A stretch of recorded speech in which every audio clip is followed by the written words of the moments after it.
let's talk April reads.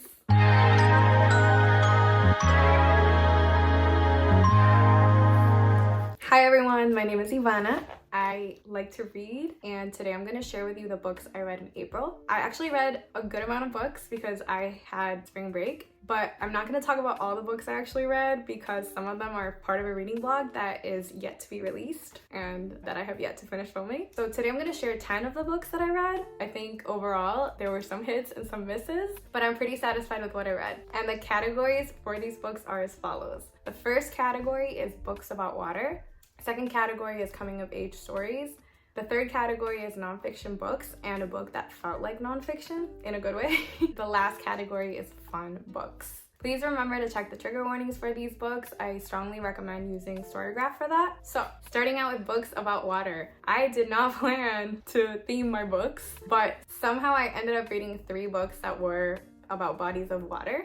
And the first aqueous book I read was The Seas by Samantha Hunt. I definitely think that this is a booktube darling. Everybody has been raving about it and recommending it. It's a book that actually was released in 2004 but has been since re-released and has an introduction by Maggie Nelson, which I think like kind of sold the book for a lot of people, and also this cover is just so pretty. This book follows an unnamed narrator, a girl who lives in the north of the United States somewhere in a coastal town. This girl is a dreamer. She's 19. She believes she's a mermaid. She's obsessed with the ocean. Her father, for whatever reason, we don't know what happened to him, but he's not in the picture anymore. She lives with her grandmother and her mom, and she has fallen in love. She's infatuated with a veteran who has a drinking problem, and even though the narrator is 19, she reads much younger. She's very, very whimsical. There were some beautiful passages in here. She's just like a little girl who just dreams of a better world for her. The tiny coastal town where she lives felt like its own character. The story is super immersive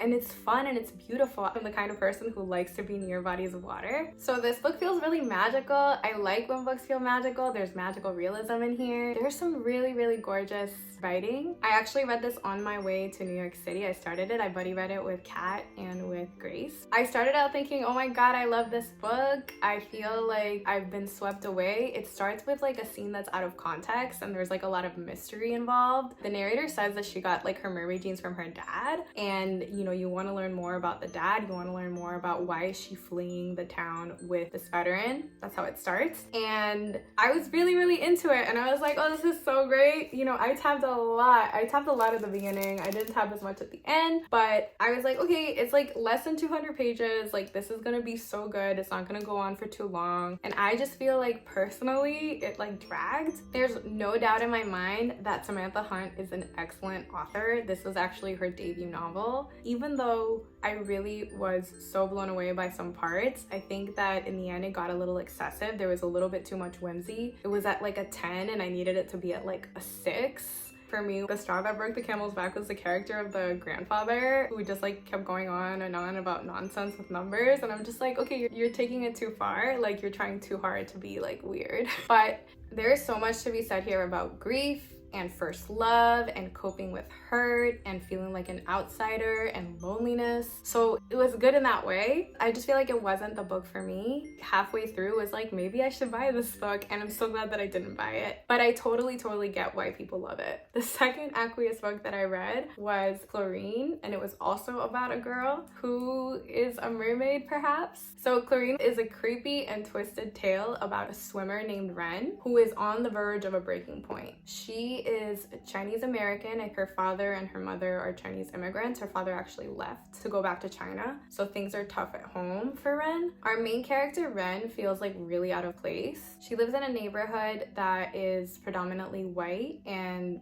wealthy, and she doesn't feel like she fits in, and so for her, she seeks validation through swimming. The book really talks about the pressures of girlhood, how difficult it is to be a first-generation Chinese American girl. I didn't know what to expect coming into this. I actually got this book off of Scribd on audio, so I listened to it, but I actually opened the book at UME Books. It was one of the recommended books, and I was like, should I buy it? Should I just read it on Scribd? And so I ended up audiobooking it. I didn't buy the book. I just remember feeling like super into it from the first page, and then when I listened to the audiobook, I was like, oof, maybe this book is taking itself too seriously. I'm not sure about the writing style. It's like the author was trying really, really hard. However, I so appreciated the fact that the book felt like a fever dream. It was very, very, very disgusting. It was a horror book. I actually like horror. There was a lot of body horror, a lot of gore. I think this would have been the kind of book that if I had picked it up physically, I would have read it in a sitting because it's captivating and disgusting and just like a horror, grotesque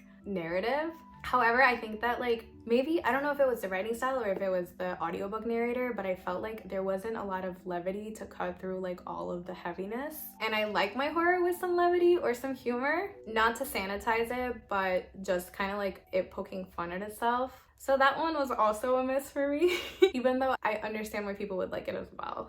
The last book about water that I read was a YA fantasy book. I have to say that one thing that I've noticed about these wrap-ups is that on Sundays, I tend to read either graphic novels or YA books that I can read in a sitting and like fight the Sunday scaries. And this one just happens to be YA fantasy, and it is The Girl Who Fell Beneath the Sea by Axie. I'm not really a fantasy reader, but sometimes you just gotta numb your brain and like escape into a different world, and that's what I did. I read this like the last day of spring break when I was feeling a little bit anxious.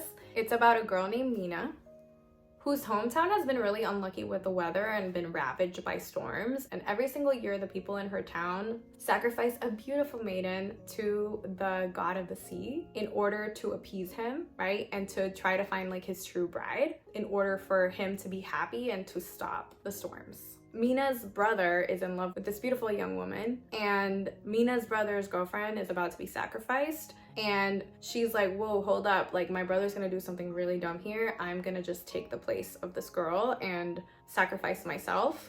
Kind of like I volunteer as tribute. So that's what she does. And she enters the spirit realm, which is super, super Spirited Away-esque. I feel like a lot of reviews compare this to Spirited Away, and I would say like that's so accurate. I love Spirited Away. It's one of my favorite movies. And so in the spirit realm, she meets a mysterious stranger who's a little grouchy, like they really don't like each other, and she discovers that the sea god is just asleep. And so she's like, what's going on here? Like, we need to fix this. Like, we can't keep getting all these storms. Please help me figure out what's going on with the sea god and why my home keeps getting destroyed. This book draws a lot on Korean mythology and folklore. It is fun. There's lots of tension and action. Mina is a main character that you can root for. She's fearless. She's a great sister and a great daughter and a great friend. There's a lot of commentary here on faith, family, and the destruction of the environment. Sometimes you just want to read a book that is plot heavy, but also like makes you feel things, because there was a little romance in here, there was a little action, and so I would say this was a nice little palate cleanser that broke the curse of me not liking water books. I think I'm done with water books for a while now. Next, we have coming of age stories. You could argue that all of those water books were also coming of age stories. So I have two more coming of age stories. The first one is a backlist book that is absolutely a new favorite, and it is Jamaica Kincaid's Lucy. I love this cover. I've talked about this book before, but essentially it is about a girl named Lucy who is 19, who moves to the United States, to New York City from the West Indies to nanny for a family. Lucy is also in the United States to get an education, and so we get to see all of her observations. She is extremely bright and sharp. I loved her as a character. I absolutely adored her observations on the weather, on colonialism, on mothers and motherhood and mother-daughter relationships and desire. I just got such a kick out of everything that she said. She's funny, she's a little bit weird. It was just such a joy to read. I need to read more Caribbean authors. So with Lucy, like something happened where she says she can't go back home. And so you get to kind of discover what is going on. Did she have a big falling out with her mom? Like what happened? Lucy's observations on motherhood are so strong. Lucy says, I had come to feel that my mother's love for me was designed solely to make me into an echo of her. And I didn't know why, but I felt that I would rather be dead than become just an echo of someone. Interesting dynamic here was Lucy's dynamic with Mariah, who is the mom of the children she's nannying. Their relationship is so nuanced because Lucy feels such a fondness for Mariah, but she also like recognizes that Mariah is like a privileged white woman and that like she kind of wishes she could check her sometimes. She does check her sometimes, but she still has so much respect for Mariah, and in that relationship you see like she's really yearning, Lucy's yearning to be mothered, and she's like yearning to be free. And she talks about like, now that I live in New York City, I'm seeing all these museums, and like you can see that she like yearns for a mother who understands her. And I think that she just wants to be her own person. She's trying to explore how to become a more worldly person, how to like improve upon her circumstances through getting an education and like going to museums. She recognizes that like living in New York City is such a privilege, and she takes advantage of it. And she also like, you get to see her like do some wild things in New York City. I was just so blown away by Lucy. I like savored it. It's kind of short, but I still took my sweet time with it. And after I finished it, I went to a museum by myself, and I can't wait to read A Small Place by Jamaica Kincaid, because I got sort of a glimpse into how she feels about colonialism through this book, through Lucy's conversations with like rich white people, where they're like, hey, like I've been to your country, it's so beautiful, I had such a fun time. And she's just like, please stop. I would love it if people would stop saying like, oh, I went to your country and like all I can say about it is that it's beautiful, because I can relate. I just love all that she has to say about everything, and I can't wait to go back and reread this in a few years. But yeah, this is absolutely a new favorite. Another coming of age book is Central Places by Delia. This was the first book I read in April. I also read it in a sitting. This was a Sunday book. This is about a cool girl named Audrey who is in her mid-20s, I believe, and she lives in New York City. She went to college in New York City and she stayed there, and she's from a small town in the middle of nowhere. A lot of people have likened this book to the Taylor Swift song "'Tis the Damn Season." I totally agree with that comparison. This book gave me Mary H.K. Choi vibes, and it also gave me Town of Babylon vibes, although I really didn't like Town of Babylon, but it gave me that same feeling. It was miserable, it was messy. She goes back to her hometown. She's embarrassed about where she came from and of her parents. You follow her, it's a character study of her in her hometown and like the hardships she's faced, but also how she herself has made her life harder, right? She's a very unlikable protagonist, but she also brings things upon herself. I felt a lot of sympathy for Audrey, but I also was kind of like, ooh, I would never be your friend. I think that the portrayal of her is really, really nuanced. You also get to see that even though she's happy with her fiance and she like talks about how he's like excellent, she's also tempted to get with an old crush of hers. There's a lot of messiness. I feel like not a lot happens in this book, but I still liked it. I feel like read this if you are in a good state of mind, because it can be kind of a downer. I don't know what else I have to say about this one other than I didn't love it, but I didn't hate it. I just wanted something like juicy. So the next set of books are books that were nonfiction or books that felt like nonfiction. And the first one is Simple Passion by Annie Ernaux. I feel like I've read an Annie Ernaux book every month. I think I missed 1 month, but the goal is to read one Annie Ernaux book a month. And this month's book was Simple Passion. I intended to do a buddy read of this with Pedro, and honestly, I think I kind of read it really quickly and I need to go back to it. I did go back to it and tab a few bits, but this one is short enough that I kind of want to reread it. This book details Annie's affair with an Eastern European man who is married and how this love was all consuming. I think it's really interesting that this book is translated into Simple Passion, when in Spanish it got translated into Pura Pasión, which is pure passion. She talks about her all-consuming affair. She says things like, I knew that nothing in my life, having children, passing exams, traveling to faraway countries, had ever meant as much to me as lying in bed with that man in the middle of the afternoon. I have some juicy quotes, but I don't want to share them because it's too much.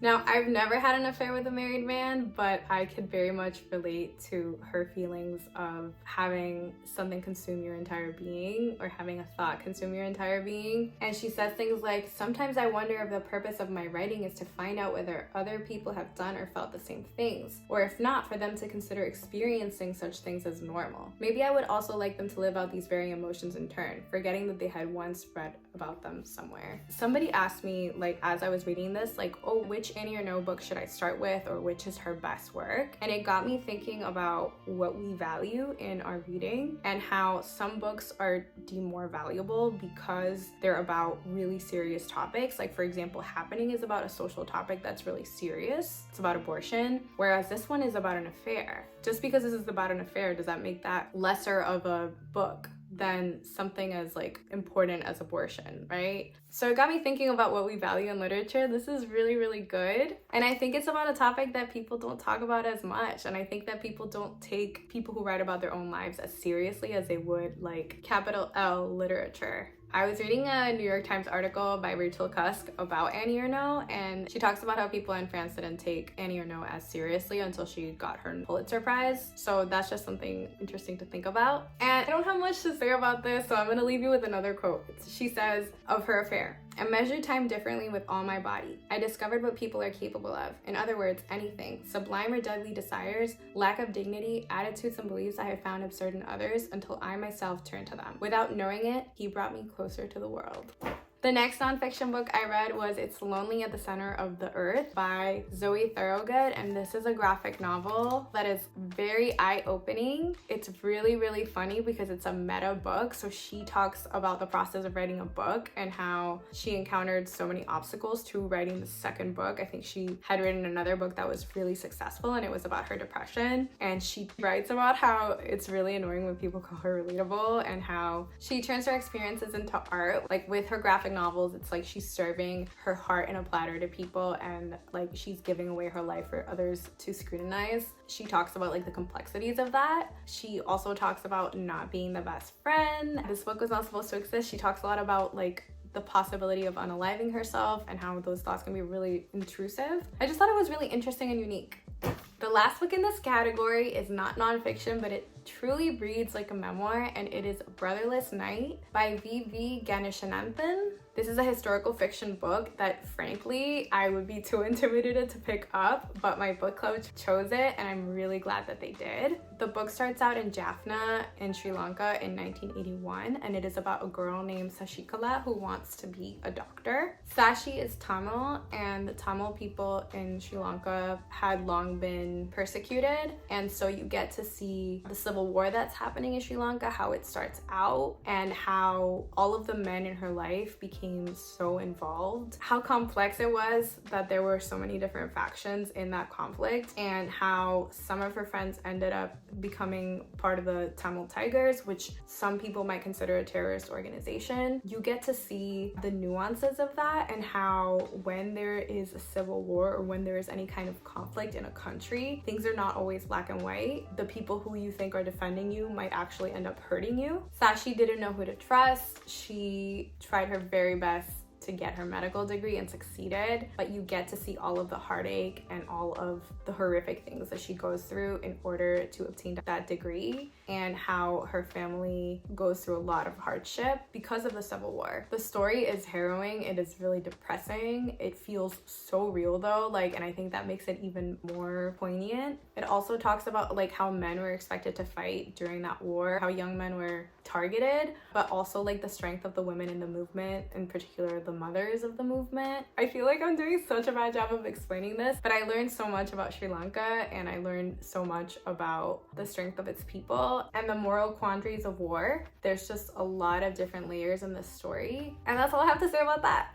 It was excellent. Also, I recommend the audiobook. The narrator is really, really great. So the final category is fun books, and the first one of these is Diary of a Void by Yagi, and this book is a Japanese book. It's translated, and it's a tiny as well. I read it in a sitting. I feel like you're noticing a trend here. These are all books I read on Sundays, the ones I read in a sitting. This one's about a woman working a corporate job, and she gets tired of all the workplace harassment that she's facing. People always expect her to refill coffees, to clean up after all the meetings, and she decides to fake a pregnancy. The lie spirals out of control, and so you get to be inside her mind. You get to see her observations. It was so interesting to learn about Japan and and even like people who are pregnant in Japan like wear pins in their backpacks and things like that to show people that they're pregnant so that people will give up seats for them and things like that. So that was really interesting. This book was surreal too. It was like what's real and what's not.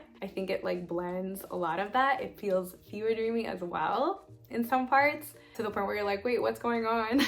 I really enjoy Japanese books that are short. I even like everything from the cover to the size of the book to the matter-of-factness and the humor of it and the sparseness. I really truly enjoy it. I want to read more translated Japanese books. I just thought this was fun, and if you're ever in a slump and you need something to get you out of it, this might be the book. The last book I read that was fun was Happy Place by Emily Henry. Thank you to Libro FM for gifting me an advanced listener copy of the audiobook. This book is a romance. It follows a woman named Harriet and a man named Wynne. I have to say, I hate the names that Emily Henry gives her main characters. I just, gag me. But I do have to say, I really enjoyed this book. It's a tropey book about a former engaged couple who decide to fake that they're still together when visiting their college friends' beach house in order to keep the group happy, because it is kind of like their last hurrah. The beach house belongs to one of their friends' parents, and the parents are selling the house, so all of the college friends want to get together one last time and have a fun time. There are dual storylines, so you get to see how Harriet and Wynne met and like the tension leading up to them getting together, as well as them pretending to still be together in the present. You get to see like what led to their breakup, and so I thought both storylines were really fun. I also loved the setting of Maine. I love going to Portland, and I love New England. I live in New England. It just kind of made me want to go get some oysters and go to the beach. I also like that in all Emily Henry books, there's always like an added layer. It's not about the romance, it's also about any other element, like the friendship element in this one was done very well. I think that this book overly relies on the miscommunication trope, and frankly, I like didn't have an issue with it. I watch a lot of K-dramas, and people in the forums and stuff talk about like noble idiocy, how people are like, I can't be with her because I'm not good enough, but I'm not gonna tell her that, I'm gonna lie to her. And I feel like it's not that drastic. I think that like a lot of relationships fail due to miscommunication, and I think that that's very real. I can understand why it would be annoying, but I actually really enjoyed it, and Julia Whelan narrated the book, so that just made it all the better. For me, this was kind of a book that I listened to relax. It was steamy, it was fun, and I have no complaints about it whatsoever. And I think I liked it more than her latest, which I also got through Libro FM, which was Book Lovers. I hated Beach Read so much. It was a fun romance. I don't read a lot of romance anymore, so it scratched that itch, and that's all I gotta say about that. So yeah, those are the books. Those are 10 of the books that I read in April. Let me know what your favorite April reads were, or if you have any thoughts about the books I shared. I would greatly appreciate that. Let's connect downstairs. Also, let me know if you recommend any books based on these. I hope you're having a wonderful spring, and I'll see you in the next video. Peace!